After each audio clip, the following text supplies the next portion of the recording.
अ, अभी हम नेक्स्ट जो है वो सीरीज को दोबारा से कंटिन्यू करते हैं इस लेक्चर के अंदर। नेक्स्ट सीरीज का जो क्वेश्चन है उसमें है जी 4, 16 क्वेश्चन मार्क है और फिर है 64। ठीक है, तो अब हमने देखना है कि यहाँ पे क्या आ सकता है इन प्रीवियस वाली और नेक्स्ट वाली वैल्यूज को देख के। तो देखने से ये लग रहा है कि यहाँ पे क्या हो सकता है, इवन नंबर है 2, उसका स्क्वायर है। ठीक है, 2 के बाद नेक्स्ट क्या होता है, इवन नंबर 4 होता है, 4 का स्क्वायर है। तो 2 का स्क्वायर, 4 का स्क्वायर, तो नेक्स्ट जो हमारा इवन नंबर होता है वो क्या होता है, 6 होता है ना। तो 6 का स्क्वायर, और हम वेरीफाई करने के लिए यहाँ पे 8 का स्क्वायर देख लेते हैं। तो 2 का स्क्वायर 4, 8, 4 का स्क्वायर 16, 6 का स्क्वायर क्या बनेगा 36। तो इस सीरीज के अंदर वो क्या कर रहा है कि इवन नंबर्स के स्क्वायर ले रहा है। आगे वो 10 का स्क्वायर लेगा, आगे वो 12 का लेगा, और अप टू सोन इस तरह ये सीरीज चलती जा रही है। इसको भी स्टिल आप डिफरेंस वाले मेथड से कर सकते हो जैसे हमने यहाँ पे किया है। तो ये आपकी प्रैक्टिस है, जितनी आप प्रैक्टिस करेंगे उतना क्विकली आप चीजों को समझेंगे। अब ये 5 है, 10 है, 15 है, 20 है, तो इसका मतलब यहाँ पे क्या हो रहा है, 5 ऐड हो रहा है। ये आप देख लो तो ये 5 का टेबल भी है। ठीक है, तो ये 20 है तो नेक्स्ट क्या होगा, 25 होगा। इसमें ये 3 है, 6 है, 12 है, 24 है। अब इसको देखने से क्या लग रहा है, 3 का डबल 6, 6 का डबल 12, 12 का डबल 24। तो आगे क्या होगा, इसका डबल होगा, तो 24 का डबल क्या होगा, 48। ठीक है, तो बेसिकली कॉन्सेप्ट आपने समझने वाली चीज क्या है कि प्रीवियस वाले को देख के जो प्रोसेस पीछे को हो रहा होगा सीरीज के अंदर, वही आपने नेक्स्ट में देखना है। नेक्स्ट है जी 5, 8, 11, 14, 17 एंड क्वेश्चन मार्क है। तो यहाँ पे हम इसको देख लेते हैं। 5 से 8 कैसे हुआ, +3। 8 से 11 कैसे हुआ, +3। ये यहाँ पे कैसे हुआ, +3। ये भी +3 हुआ इसका मतलब है नेक्स्ट भी अगर पीछे +3 हो रहा है तो नेक्स्ट भी 100% +3 होगा। तो 7 + 3 हमारे पास क्या बनेगा, 20। तो नेक्स्ट नंबर जो है वो आपका 20 है। और यही ऑप्शंस वो आपको देगा 20, 21, 22, 23। तो आपने वहां में से 20 जाके सिलेक्ट करना है। नेक्स्ट है 5, 6, 9, 14, 21 और क्वेश्चन मार्क है। इसको देख लेते हैं। 5 के बाद क्या है, 6 है, +1 हुआ है। 6 के बाद क्या है, 9 है। तो कितना ऐड किया, 6 के अंदर 9 बना है 3। 9 के बाद है 14, 14 के अंदर इसमें कितना ऐड किया है, 5 को ऐड किया। 14 के बाद है 21, इसके अंदर कितना ऐड किया है, 7। अब हम सीरीज को देखें तो क्या हो रहा है, एक पहले +1 हुआ, +3 हुआ, +7 हुआ, +5 हुआ, +7 हुआ। तो इसको देख के पता चल रहा है कि एक तो ये ऑड नंबर्स हैं, तो सीरीज के अंदर ऑड नंबर जो हैं वो नंबर्स में ऐड होते जा रहे हैं और नेक्स्ट नंबर आ रहे हैं। 5 के अंदर 1 ऐड किए, 6 आया है। 6 के अंदर 3 ऐड किए, 9 आया है। 9 के अंदर 5 ऐड किए, 14 है। 14 के अंदर 7 ऐड किए, 21 है। तो नेक्स्ट ऑड नंबर क्या होगा, 9। हम ऑड नंबर देख रहे हैं, ऑड का मतलब है ताक नंबर। तो नेक्स्ट क्या है, 9 है। तो 21 के अंदर हम 9 को ऐड करेंगे तो नेक्स्ट हमारे पास जो नंबर आएगा वो क्या होगा, 30 होगा। तो ये डिफरेंट सिचुएशंस हैं दिन जिसके अंदर आपने अपने क्वेश्चंस करने हैं, और इस तरह इंशाल्लाह आपके सीरीज के क्वेश्चन जो हैं वो इससे कंप्लीट हो जाएंगे। ठीक है, नेक्स्ट है हमारे पास बहुत important, that is simplification. Simplification के क्वेश्चंस में जो चीज यूज होती है उसको कहते हैं फॉर्मूला बोर्ड मैस, BODMAS। आपने ये तरतीब याद रखनी है। बी से है ब्रैकेट, ब्रैकेट स्मॉल हो, रेक्टेंगल हो, कैपिटल जो होती है करली हो या रेक्टेंगल हो। और से मुराद होता है ऑर्डर। ऑर्डर का मतलब है क्वेश्चन के अंदर कहीं अंडर रूट है, स्क्वायर है, क्यूब है। डी से डिवीजन है, एम से मल्टीप्लीकेशन है, ए से एडिशन है, एस से क्या है, सब्ट्रैक्शन। ठीक है, तो आपने ये तरतीब याद रखनी है, BODMAS। क्वेश्चन 1 करते हैं। क्वेश्चन 1 उसने दिया है कि 5 + 3 × 12 इसका आंसर निकालें। तो आपने जब इस तरह से कोई क्वेश्चन आ जाए, सिंपली आपने अपनी शीट के ऊपर लिखना है BODMAS, बोर्ड मैस आपने लिख देना है जब ऐसे कोई क्वेश्चन आ जाए। आपने देखना है क्वेश्चन पहला क्या है, ब्रैकेट। क्वेश्चन के अंदर कहीं ब्रैकेट है, नहीं है। आगे चलेंगे ऑर्डर, क्वेश्चन में कहीं अंडर रूट या स्क्वायर है, नहीं है। आगे चलेंगे डिवीजन, क्वेश्चन में कहीं डिवीजन हो रही है, नहीं हो रही। हम आगे चलेंगे, आगे क्या है, मल्टीप्लीकेशन। क्वेश्चन के अंदर मल्टीप्लीकेशन हो रही है, यस हो रही है। 3 और 12 के दरमियान क्या हो रही है, मल्टीप्लीकेशन हो रही है। तो सबसे पहले हम यहाँ पे मल्टीप्लीकेशन करेंगे। तो 3 और 12 को मल्टीप्लाई करें तो क्या आता है, 36। बाकी हम एज इट इज लिख देंगे। आगे चलते हैं, नेक्स्ट क्या है, एडिशन। क्वेश्चन में एडिशन हो रही है, यस हो ही एडिशन रही है। तो इन दोनों को ऐड करेंगे, आपके पास 41 आंसर आ जाएगा और यही आपका आंसर है। क्वेश्चन 2 पे चलते हैं। 3 × स्मॉल ब्रैकेट 27 - 16 और ब्रैकेट क्लोज। अब यहाँ पे फिर वही देखेंगे, ब्रैकेट है, हाँ जी है। तो सबसे पहले आपने ब्रैकेट को सॉल्व करना है, ब्रैकेट के अंदर जो चीजें हैं आपने उसको सॉल्व करनी है। ब्रैकेट के अंदर आप दोबारा से देखोगे कि क्या प्रोसेस हो रहा है, दोबारा से आप बोर्ड मैच शुरू कर दोगे। क्या ब्रैकेट के अंदर ब्रैकेट है? नहीं है। आगे चलेंगे, ऑर्डर भी नहीं है, डिवीजन भी नहीं हो रही, मल्टीप्लीकेशन भी नहीं हो रही, एडिशन भी नहीं हो रही। एंड पे चलेंगे, बच्ची सब्ट्रैक्शन है तो यहाँ पे सब्ट्रैक्शन हो रही है, हम इसको सब्ट्रैक्ट करेंगे। सबसे पहले ब्रैकेट सॉल्व करेंगे, सॉल्व किया तो हमारे पास 11 आ गया। उसके बाद एक ही चीज बचती है, वो मल्टीप्लीकेशन, हम उसको कर देंगे क्योंकि इसके अलावा कुछ और हो ही नहीं रहा। यहाँ पे काफी सारे उन्होंने यूज किए हुए हैं। 25 - 4 multiply with bracket 7 + 5 divided by 4 + 3। फिर हम यहाँ पे आके लिखेंगे BODMAS। ठीक है, BODMAS। तो आप देखेंगे ब्रैकेट है, यस ब्रैकेट है। सबसे पहले इसको सॉल्व करेंगे, इसको सॉल्व किया हमारे पास क्या आ गया, 12 आ गया। उसके बाद ऑर्डर, ऑर्डर कहीं भी अब यहाँ पे नहीं है, कोई स्क्वायर कोई अंडर रूट नहीं है। डिवीजन हो रही है, हाँ जी हो रही है, हम डिवीजन करेंगे। डिवीजन करने से 12 डिवाइडेड, मतलब जो यहाँ पे पहले चीज आ रही होगी आपने वही चीज क्वेश्चन के अंदर पहले सॉल्व करनी है। अब डिवीजन को हम पहले करेंगे, पहले हम मल्टीप्लाई नहीं करेंगे। क्यों? क्योंकि डिवीजन पहले है, हमने इसको कंप्लीट करना है। तो 12 डिवाइडेड बाय 4, तो इसको डिवाइड करेंगे तो हमारे पास क्या आ जाएगा, 13 3। बाकी सारी चीजें एटीज आती रहेंगी साथ साथ। उसके बाद है मल्टीप्लीकेशन। मल्टीप्लीकेशन हो रही है, यस 4 और 3 के दरमियान हो रही है। इन दोनों को मल्टीप्लाई करेंगे, हमारे पास क्या आ जाएगा, 12 आ जाएगा। अगला हमारे पास क्या है, एडिशन। एडिशन कौन सा होता है, जिसके साथ कोई साइन ना हो उसके साथ हमेशा किसका साइन होता है, प्लस का साइन होता है। किसका साइन होता है, प्लस का साइन होता है। तो यहाँ पे 25 प्लस का है और +3 भी मौजूद है, इन दोनों को पहले हम ऐड कर देंगे। तो 25 + 3 28, और एंड पे हमारे पास होनी भी सब्ट्रैक्शन चाहिए, इसको सब्ट्रैक्ट करेंगे तो हमारे पास आ जाएगा 16। That is your answer. इसको आपने यहाँ पे कर लेना। अच्छा, नेक्स्ट हमारा टॉपिक है दैट इज रेशो। रेशो का मतलब होता है comparison of to values. Comparison of to values. अब दो कौन सी हो सकती हैं, ए और बी कोई सी दो हो सकती हैं। ए क्या है, 10 है, और बी क्या है, 5 है। अब वो क्वेश्चन क्या देगा, वो कहेगा रेशो दे देगा और कहेगा कि इसकी सिंपलेस्ट फॉर्म या लोएस्ट फॉर्म बताएं। आपने क्या करना है, आपने लिख दिया A/B 10/5। अब इसका क्योंकि हमने लोएस्ट या सिंपलेस्ट निकालना है, तो आपने देखना है कि कौन सा ऐसा नंबर है ये दोनों का मल्टीपल है, ये दोनों पे डिवाइड होता है। इन दोनों के लिहाज से 5 जो है वो दोनों पे डिवाइड होता है। ये डिवाइड हो जाएगा 1 आ जाएगा, और ये डिवाइड होगा तो हमारे पास क्या आ जाएगा, 2 आ जाएगा। ठीक है, तो ये फाइनली क्या बनेगा, 2/1। मतलब ये सिंगल है और ये क्या है, डबल है। तो ये हमारे पास रेशो आ गई। या फिर वो क्वेश्चन पूछेगा, जैसे यहाँ पे क्वेश्चन लिखा हुआ है कि Ali and Ahmed have 75 rupees in 2/1। How much Ali have. ठीक है, ये दोनों भाई हैं, इन दोनों के पास 75 रुपीज है, लेकिन रेशो क्या है, 2/1। ठीक है, मतलब अली के पास 2, अली की रेशो 2 है और अहमद की 1 है। टोटल इनके पास कितने हैं, 75 रुपीज है। ऐसे क्वेश्चन के अंदर आपने देखना है कि हमने उनको कितने पार्ट्स में डिवाइड करना है। एक अहमद का और 2 अली के 3 पार्ट्स टोटल बनते हैं। आप टोटल अमाउंट को पार्ट से डिवाइड करेंगे तो 25 आ जाएगा। एक पार्ट कितने का है, 25 का। तो जो भी 1 पार्ट आएगा उसको आपने उनकी रेशो से मल्टीप्लाई कर देना। ये 1 × 25, 2 ×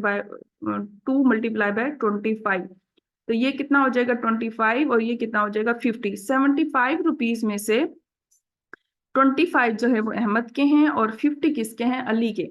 यहां से भी पता चल रहा है कि इसके पास अगर एक है तो इसके पास उसका डबल होगा, इसके पास अगर 25 है तो इसके पास उसके डबल होंगे। तो इस तरह रेशियो से आपने उसके पार्ट्स या वैल्यू निकाल लेनी है।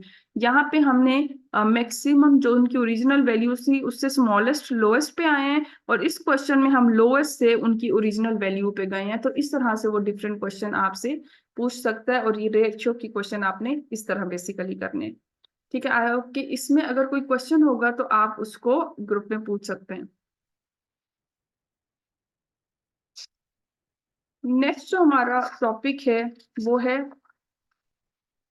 प्रोपोर्शन। ये बहुत इंपॉर्टेंट है प्रोपोर्शन भी। प्रोपोर्शन बेसिकली क्या होता है, comparison of two ratios. Comparison of two ratios. ठीक है, पहले हमने देखा दो चीजों का कंपैरिजन रेशो होता है, दो रेशो का कंपैरिजन हमारे पास क्या होगा, प्रोपोर्शन होता है। और इसको हम बेसिकली ऐसे लिख सकते हैं, A/B, एक रेशो ये हो गई, और C/D, ये दो रेशोज हैं। इन दोनों का जो कंपैरिजन है, इन दोनों का जो आपस में कंपेयर करना है, इसको कहते हैं रेशो।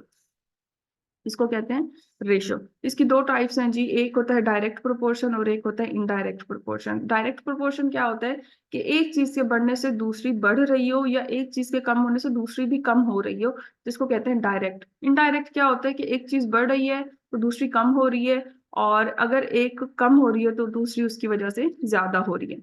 क्वेश्चन देखते हैं तो इससे आपको ज्यादा ये चीज समझ आएगी कि किस तरह से हम इसको सॉल्व कर सकते हैं। क्वेश्चन नंबर 1 है कि if 16 workers can finish a work in 3 hours, how long should it take 5 workers to finish the same work?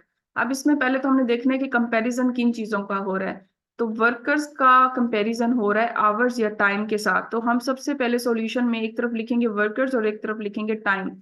तो पहले कितने वर्कर्स हैं 16, आराम से हमने सिर्फ पहले डाटा लिखना है 16। उसके बाद कितने आवर में काम कर रहे हैं वो 3 आवर्स में, तो हम यहाँ पे लिख देंगे 3। उसके बाद नेक्स्ट क्या है कि हाउ लॉन्ग इट टेक, हमने टाइम को जो है एक्स वो फाइंड करना है। अगर वर्कर्स कितने हो जाते हैं, वर्कर्स हो जाते हैं 5, तो हमने यहाँ पे 5 लिख दिया।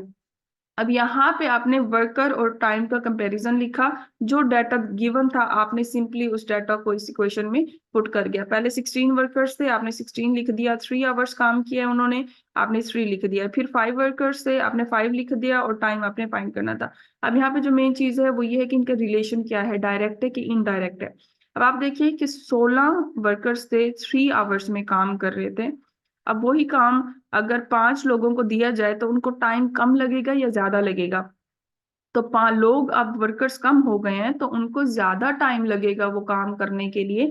तो ये क्या है, वर्कर्स के कम होने की वजह से टाइम ज्यादा लग रहा है। तो ये एक इनडायरेक्ट रिलेशन है कि एक चीज के कम होने से दूसरी चीज बढ़ रही है। तो उस चीज में आपने एरोज जो हैं वो अपोजिट लगाने हैं। ठीक है, अगर एरो सेम साइड पे लगाएंगे उसका मतलब होगा डायरेक्ट, अगर अपोजिट लगाएंगे तो इनडायरेक्ट, क्योंकि इनका रिलेशन इस टाइम इनडायरेक्ट है कि वर्कर्स के कम होने की वजह से टाइम ज्यादा लगाना पड़ेगा वो काम खत्म करने के लिए। तो इस वजह से ये इनवर्स है। तो इस क्या करोगे आप, एक का एरो अपवर्ड करोगे जिसको हमने फाइंड करना है, इसका एरो आपने अपवर्ड किया है तो दूसरे का आप डाउनवर्ड करोगे। ठीक है, इक्वेशन कैसे बनेगी, जो एरो की टेल है वो वैल्यू आप ऊपर लिखेंगे, जो हेड है वो वैल्यू आप नीचे लिखोगे, इज इक्वल टू जो टेल की वैल्यू है वो आप ऊपर लिखोगे और जो हेड की वैल्यू है वो आप नीचे लिखोगे। ये आपने याद रखना है। ठीक है, इसके बाद सॉल्व करेंगे हमने, क्योंकि एक्स फाइंड करना है तो एक्स को इधर रहने देते हैं, 3 को इधर ले जाएंगे। इसको हम सॉल्व करेंगे तो हमारे पास 9.6 आवर्स चाहिए होंगे 5 वर्कर्स को वो काम कंप्लीट करने के लिए, जो 16 वर्कर्स 3 आवर्स में कर रहे थे।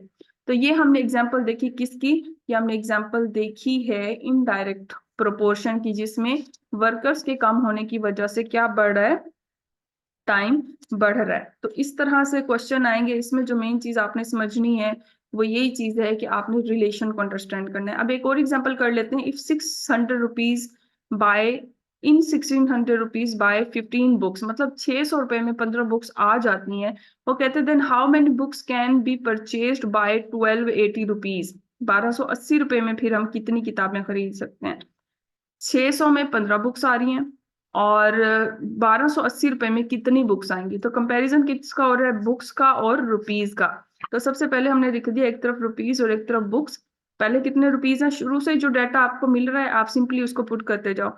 600 रुपीज और बुक्स हैं 15, फिर पैसे कितने हैं 1280, और हमने फाइंड क्या करनी है, बुक्स फाइंड करनी है। यहाँ पे हम सिंपली जो रिलेशन है वो देखेंगे। सबसे पहले 600 में 15 बुक्स हैं तो 1280 के अंदर ज्यादा बुक्स आएंगी ना, तो इसका मतलब ये दोनों डायरेक्ट रिलेशन में है। तो इन दोनों के एरोज हम एक ही साइड पे रखेंगे।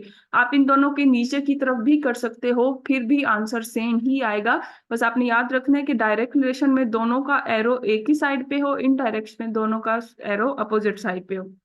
सिंपली हेड, जो टेल वाली वैल्यू है ऊपर, हेड वाली वैल्यू नीचे, टेल वाली वैल्यू ऊपर, हेड वाली वैल्यू नीचे। तो इसको जब करेंगे, क्योंकि हमने एक्स फाइंड करना है, तो 15 को हम इधर ले जाते हैं, 0 से 0 कैंसिल कर दिया, बाकी को हम सॉल्व करेंगे तो हमारे पास 32 आएगा। तो 1280 के अंदर 32 बुक्स जो हैं वो परचेज की जा सकती हैं। ठीक है, तो इस तरह से आपने डायरेक्ट और इनडायरेक्ट प्रोपोर्शन के जो क्वेश्चंस हैं डिफरेंट एंगल से उनको आपने सॉल्व करना है। इंपॉर्टेंट है next, that is percentage. Percentage is basically क्या होता है, नंबर एक्सप्रेस्ड इन फ्रैक्शन। मतलब कोई भी नंबर है उसको 100 बराबर हिस्सों में तकसीम करना और फिर उसको निकालना है। इसका बेसिक जो इंपॉर्टेंट फार्मूला है वो है कि परसेंटेज बराबर होती है एक ओरिजिनल वैल्यू होती है, ठीक है, उसी वैल्यू का एक पार्ट वैल्यू होती है और उसको मल्टीप्लाई अगर 100% से कर दें तो हमें उसकी परसेंटेज मिल जाती है। ठीक है, ओरिजिनल वैल्यू डिवाइड हो रही है किससे, पार्ट वैल्यू से, और मल्टीप्लाई बाय 100 हो तो हमारे पास परसेंटेज आ जाती है। क्वेश्चन से हमें समझ आएगा। क्वेश्चन नंबर 1 है, what is the 10% of 350? What is 10% of 350? तो हमारे पास एक उसने परसेंटेज दे दी है। अब इसको देखो, आप इसको समझने की बात है कि आप बेस वैल्यू और पार्ट वैल्यू समझना असल चीज है। तो वो कह रहे हैं कि व्हाट इज 10% ऑफ 350, मतलब 350 का 10% क्या है। तो इसका मतलब है 350 जो है वो ओरिजिनल या बेस वैल्यू है, उसका हमने 10% बताना है, जो कि क्या होगा, पार्ट वैल्यू, मतलब उसकी हमने पार्ट वैल्यू बतानी है। ठीक है, तो उसके लिए सिंपल क्या करेंगे, फार्मूला लिखेंगे। परसेंटेज क्योंकि हमें गिवन है, इस वजह से हम यहाँ पे मल्टीप्लाई बाय 100 नहीं लिखेंगे, क्योंकि उसने क्वेश्चन में हमें खुद परसेंटेज दे दी है। अगर हमें परसेंटेज फाइंड करनी होती तो फिर हम मल्टीप्लाई बाय यहाँ पे 100% करते। अब परसेंटेज उसने दे दी, हम परसेंटेज की जगह परसेंटेज लिखेंगे, पार्ट वैल्यू हमने फाइंड करनी है, एक्स लिखेंगे, बेस या ओरिजिनल वैल्यू क्या है, 350 है।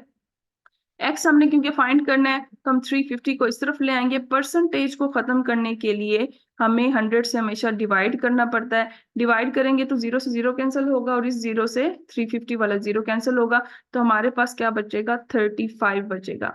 तो 10% ऑफ 350 इज 35। 10% of 350 is 35। आपसे कभी पूछ लें कि 10% 350 का क्या है, तो आपने सिंपली क्या करना है, आपने करना है 10% मल्टीप्लाई बाय 350। तो परसेंटेज खत्म करने के लिए हमें 100 से डिवाइड करना पड़ेगा, परसेंटेज खत्म हो गई। और उसके बाद हम इसको सॉल्व करेंगे, ये कैंसिल ये कैंसिल, तो हमारे पास क्या आ जाएगा, 35। ये आपका आंसर है। ठीक है, तो आपने समझना कैसे है, बेसिकली आप जब फार्मूला की प्रैक्टिस करने के लिए आपको ये फार्मूला बताया है कि आप ओरिजिनल वैल्यू की जगह ओरिजिनल वैल्यू लिखेंगे, पार्ट वैल्यू की जगह पार्ट वैल्यू, और मल्टीप्लाई करेंगे 100% से, इन केस अगर आपने परसेंटेज फाइंड करनी है। उसी क्वेश्चन को घुमाते हैं और नेक्स्ट क्वेश्चन हमने लिखा है कि 35 इज व्हाट परसेंट ऑफ 350? 35 350 का कितने परसेंट है। तो इसको सॉल्व करने के लिए वही हमने फार्मूला लिखा है, part value divided by base value multiply by 100। अब क्योंकि हमने परसेंट फाइंड करना है, व्हाट परसेंट, परसेंटेज फाइंड करनी है, तो हम मल्टीप्लाई बाय 100 कर रहे हैं। तो पार्ट वैल्यू क्या है, 35, ओरिजिनल असल वैल्यू क्या है, 350, मल्टीप्लाई बाय 100 करेंगे, 0 से 0 कैंसिल हो गया, 35 से 35 कैंसिल हो गया, हमारे पास क्या बच गया, 10। तो 10% 35 क्या है, 10% है 350 का। उसी क्वेश्चन को हम जो है वो डिफरेंट एंगल से देख रहे हैं कि 35 10% है 350 का। ठीक है, तो ये क्वेश्चन आपने समझना है कि वो आपसे परसेंटेज पूछ रहा है, वो आपसे बेस वैल्यू पूछ रहा है, या वो आपसे पार्ट वैल्यू पूछ रहा है। क्वेश्चन नंबर 3 है कि 35 इज 10% ऑफ विच नंबर, कि 35 जो है वो 10% है, लेकिन किस नंबर का 10% है। तो ये यहाँ पे एक पार्ट वैल्यू है, ये परसेंटेज है, और हमें ओरिजिनल वैल्यू फाइंड करनी है। वही फार्मूला लगाएंगे, परसेंटेज की जगह 10 आ गया, पार्ट वैल्यू 35 है, एक्स हमने फाइंड करना है। तो एक्स फाइंड करने के लिए हम इन दोनों को आपस में एक्सचेंज कर देते हैं, एक्स इधर चला जाएगा और 10 वापिस आ जाएगा। ठीक है, अब यहाँ पे आप इसको इस तरह भी कर सकते हो। ठीक है, एक्स यहाँ पे गया, तो एक्स इज इक्वल टू क्या आएगा, 35 डिवाइडेड बाय 10%। ठीक है, हमने परसेंटेज खत्म करनी है, तो हम यहाँ पे 100 से डिवाइड कर देंगे। अब बट्टे के नीचे जब बटा होता है तो यहाँ ये वाला ऊपर शिफ्ट हो जाता होता है बटा, तो 35, ये जो 100 है ये 35 के साथ चला जाएगा और 10 अपनी जगह पे रहेगा। ठीक है, क्योंकि ये ऑलरेडी बट्टे में था और ये इसके बट्टे में है, तो ये वाला ऊपर चला जाएगा, ये वैल्यू यहाँ चली जाएगी। तो 0 से 0 कैंसिल हो गया, 10 मल्टीप्लाई बाय 350। तो 350 जो है वो हमारी ओरिजिनल वैल्यू है, जिसका 10% है 35। तो ये 3 एंगल से क्वेश्चन है, जिसका बेस जो आपने याद रखनी है वो यही रखनी है कि percentage is equal to part value divided by base value या ओरिजिनल वैल्यू मल्टीप्लाई बाय 100। जो आपको डाटा गिवन होगा वो वहां पे पुट करके आप नेक्स्ट की जो है वो वहां पे फाइंड कर सकते हैं। ठीक है, नेक्स्ट इंपॉर्टेंट है that is algebra. Algebra basically क्या होता है कि वेरिएबल कोई भी X Y Z A B C ये आपने फाइंड करना होता है किसी इक्वेशन से, और वो बहुत ज्यादा सिंपल है, ट्रिक यूज होता है। क्वेश्चन नंबर 1 है, find the value of X if X plus 10 is equal to 35।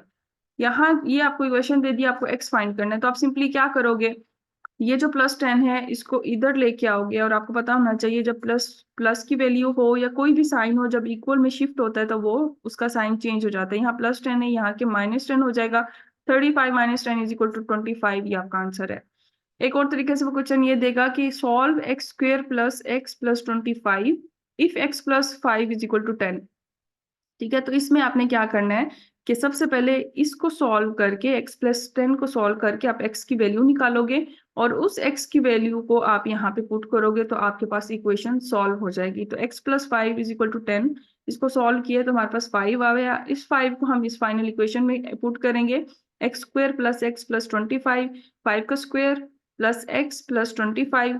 अब 5 का स्क्वायर 25 होता है, यहाँ पे x हमने पुट किया था 25, इस पूरे को सॉल्व करेंगे तो हमारे पास क्या आ जाएगा 55। तो ये आपके अलजेब्रा के डिफरेंट क्वेश्चन है। x की जगह वो कोई भी यूज कर सकता है, अल्फाबेट ABCDEF कुछ भी यूज कर सकता है, XYZ। तो इस तरह से आपने जो होता है वो डिफरेंट वैल्यूज को फाइंड करना होता है। लास्टली जो है वो है ज्योमेट्री। ज्योमेट्री का एक टेबल आपको यहाँ पे नजर आ रहा होगा। ये बेसिकली इसके अंदर तकरीबन सारे जो है फार्मूलाज मौजूद हैं, इनको आप याद करें और डिफरेंट क्वेश्चंस की प्रैक्टिस करें तो आपके ज्योमेट्री के बेसिक क्वेश्चंस कवर हो जाएंगे। ठीक है, अब यहाँ पे आप देखें टेबल बनाया है, टेबल के अंदर नेम है, डायग्राम है, सरकमफेरेंस या पेरीमीटर लिखा हुआ है और एरिया लिखा हुआ है। सबसे पहले हम स्क्वायर की बात करते हैं। स्क्वायर वो होता है जिसकी चारों साइड्स बराबर हो, मतलब ये 3 सेंटीमीटर है तो ये भी 3 हो, ये भी 3 हो, ये भी 3 हो। अगर किसी स्क्वायर का वो आपको कह दे कि आप पेरीमीटर फाइंड करो, तो आपने 4 मल्टीप्लाई बाय किसी भी एक साइड की वैल्यू से मल्टीप्लाई कर देना। जैसे इस केस में 3 सेंटीमीटर है ना, सबकी इक्वल है, तो आप कर दो 4 मल्टीप्लाई बाय 3। ठीक है, अगर 2 होती तो 4 मल्टीप्लाई बाय 2, तो इससे उसका क्या आ जाएगा, पेरीमीटर या सरकमफेरेंस फाइंड हो जाएगा। ये फार्मूला है स्क्वायर के लिए। और अगर एरिया फाइंड करना हो तो उसी एक स्क्वायर साइड की वैल्यू का आप स्क्वायर ले लो। ठीक है, इसका मतलब है साइड, साइड ये हो सकती है, ये, क्योंकि अब ये चारों साइड बराबर हैं, तो आप यहाँ पे x स्क्वायर लेंगे और 4s करेंगे आप सरकमफेरेंस या पेरीमीटर के लिए।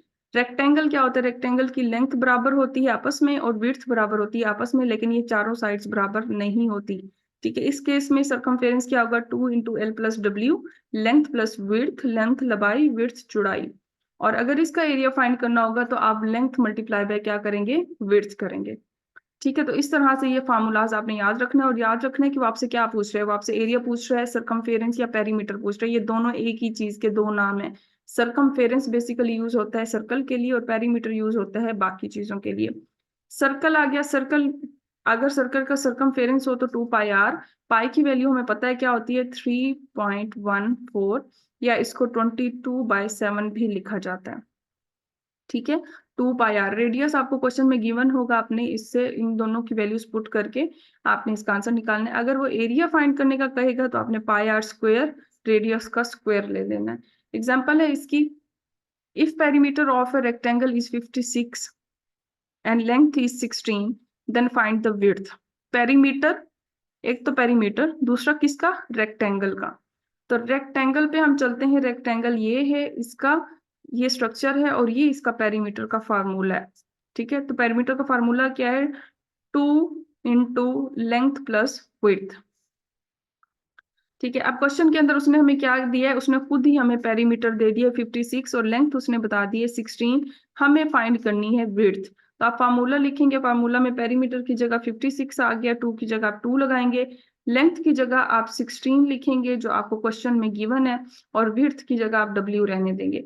ठीक है, अब 2 इसके साथ है, हम 2 को खत्म करते हैं, इधर भी 2 पे डिवाइड किया, इधर भी डिवाइड किया, ये खत्म हो गया। यहाँ पे जब डिवाइड करेंगे तो ये क्या आ जाएगा, 28 आ जाएगा, और यहाँ पे क्या बचेगा, 16 + W, क्योंकि हमें विड्थ चाहिए तो ये प्लस का 16 है, प्लस का 16 है, ये यहाँ इस साइड पे जब आएगा माइनस का 16 हो जाएगा, तो इसको जब माइनस करेंगे तो हमारे पास आ जाएगा 12। तो इस रेक्टेंगल जिसका पेरीमीटर 56 है और लेंथ 16 है, उसकी विड्थ कितनी होगी, 12। तो आपने याद रखना है कि वो आपसे पूछ क्या रहा है और किस चीज के बारे में पूछ रहे हैं, स्क्वायर के बारे में पूछ रहे हैं, रेक्टेंगल के बारे में पूछ रहा है, या सर्कल के बारे में पूछ रहा है, और इसमें किस चीज के बारे में पूछ रहा है। ये आपने एग्जैक्टली फार्मूलाज याद करके प्रैक्टिस करने हैं, तो इनशाला आपके जो ज्योमेट्री के डिफरेंट क्वेश्चंस हैं वो इसी एरिया से ही आएंगे और इंशाल्लाह वो अच्छे से कवर हो जाएंगे।